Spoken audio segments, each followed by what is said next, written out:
মঙ্গলবারের শুভ দুপুর। তোমাদের ফ্রিজের কথাটা কিছু জানানো হয়নি। ফ্রিজটা এক্ষুনিও এসে একটা কি করে গেল, বদলে গেল, বললো এখনো কিছু নয়, যে প্লেন জল রাখতে বললো একদিনের জন্য, যদি বরফ হয়ে যায় তাহলে খবর দিতে। নাম ঠিকানা দিয়ে গেল, ফোন নাম্বার দিয়ে গেল।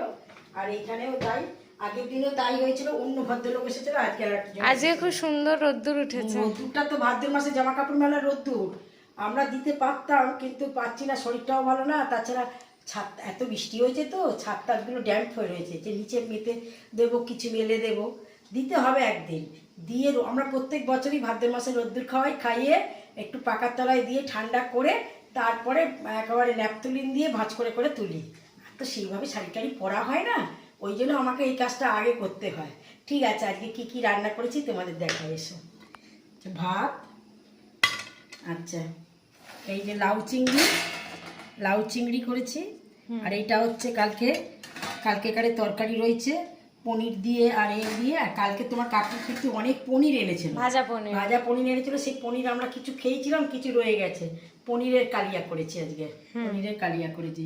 আর এইগুলো হচ্ছে সেই চেলা মাছ, একদম জ্যান্ত ছিল গঙ্গার, সেই জন্য এই মাছগুলো বেগুন দিয়ে আলু দিয়ে ঝাল করেছিলাম।